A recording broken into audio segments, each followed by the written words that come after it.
We don't have a clicker for that one. It's okay, I can reach over. Sorry. No problem. So, Work in your fine motor control.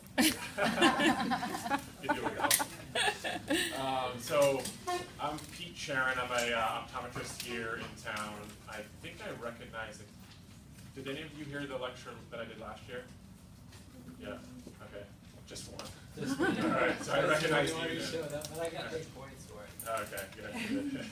Oh yeah, you came to the office, right? Yeah. Okay. Gotcha. So I'm an optometrist here in town in Bellingham, and within optometry, there's a specialty called developmental optometry or behavioral optometry. And so we do like the routine eye checks and the contact lenses and the exams and stuff, but I specialize in diagnosing and treating vision disorders that affect, like motor systems and affect how one might learn in the classroom. So a lot of people will come to our office with learning problems or reading problems, difficulties learning with writing, and so we do something called vision therapy with them. So we'll get to more of that, but that's kind of the way my office is set up. So the title of this lecture is Developmental Milestones. We'll talk about the way vision develops. So vision is something that's not highly developed when you're an infant, and it's one of those things that's learned through time, just like learning to walk and talk.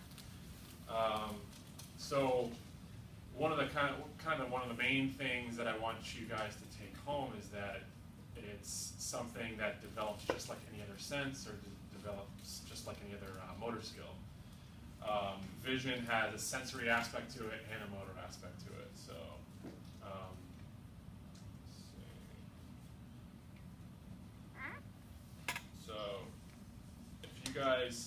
if somebody's already seen this, don't reveal what it is. But does anybody know what that is who has not seen it before? You can just identify it. But you can see better in that picture on the screen than on the... Oh yeah, a little bit more. Oh yeah. A little easier. Okay. So the picture is basically in focus, right? Kind of.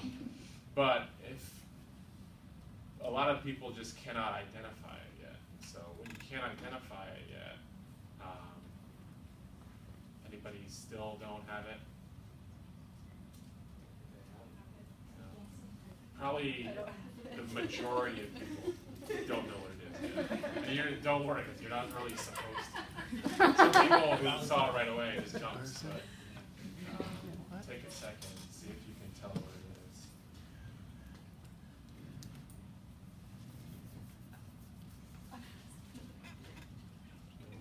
Not so much. And maybe he'll consult with you after. I don't know. So I'll give you a hint. No. I'll give you a hint. It's a farm animal. Anybody get it now? Yeah. Did I say that? Yeah. Oh, yeah. Okay, now I see it. Okay. And so I'll outline it here. You all got it now? Yeah, I get it now. So some people might not have it quite. Yeah. So the ears, nose, the eyes. It's just a picture of a cow looking straight ahead. Alright. And now you can probably see it. Oh, yeah. You have one of those in your backyard. I have so many of those at my farm, but I just couldn't recognize it. Yeah. Some of you probably go outside once in a while. So the reason I kind of I gave you this picture to look at is just to sort of illustrate the difference between what I would consider eyesight and vision. So eyesight, on the one hand, just refers to kind of how clearly you can see. So can you get that 20/20 vision on the eye chart is what we're looking for if you have clear eyesight. It doesn't really mean much more or much less. Vision, on the other hand, has to do with how how you interpret and get meaning from what you see. And so that's an illustration of, you know, how you could see it, but you really didn't identify it. You could get meaning from it until, you know, we tacked the label on it. Okay,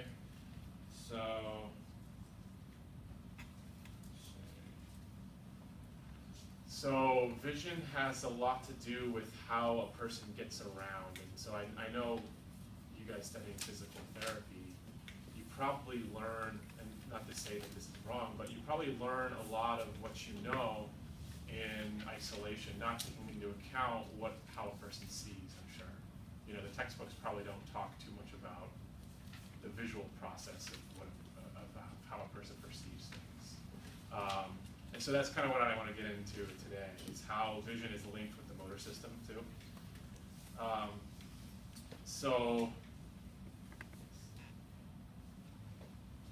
So we develop visual knowledge by movement through space. And depth perception is a product of movement, and tactile and visual integration. So you guys are more experts at this than I am, but you have like the spatial coordinates of your own body. So you've got top and bottom, left and right, back and front. And in order to judge the external world, the visual spatial world properly, you probably want to come to terms with it on your own body. So, you know, when an infant is growing up, so they make postural adjustments with their muscles to basically move against gravity. So that gives them like a reference point for up and down spatial coordinates. Laterality, I don't know how much you guys have studied this kind of thing. Left and right, so the inherent knowledge of left and right on your own body is laterality. And so that comes before being able to distinguish left and right external to yourself. So what we see is a lot of kids, and even adults, they don't really necessarily develop this laterality skill. So you still have, you know, many adults who still don't have that skill of identifying lefts and rights very easily. So with kids, you'll see like a lot of reversal errors with their writing and their reading, trouble giving directions because of the rights and lefts, confusion. Some of you who take, like, do you guys take organic chemistry? Yeah. So you'll have an appreciation for this directional sense, because you have to picture all those atoms and molecules and flip them around in your mind. So that's where that skill is kind of developed. But it all starts with the movement of the person and developing a knowledge of these spatial coordinates on themselves.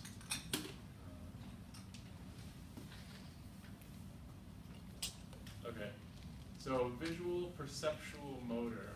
So I kind of think of vision perception or visual motor as like eye-body or eye-hand coordination. So how well vision guides movement, or guides the hand, or guides the feet as you're getting around somewhere.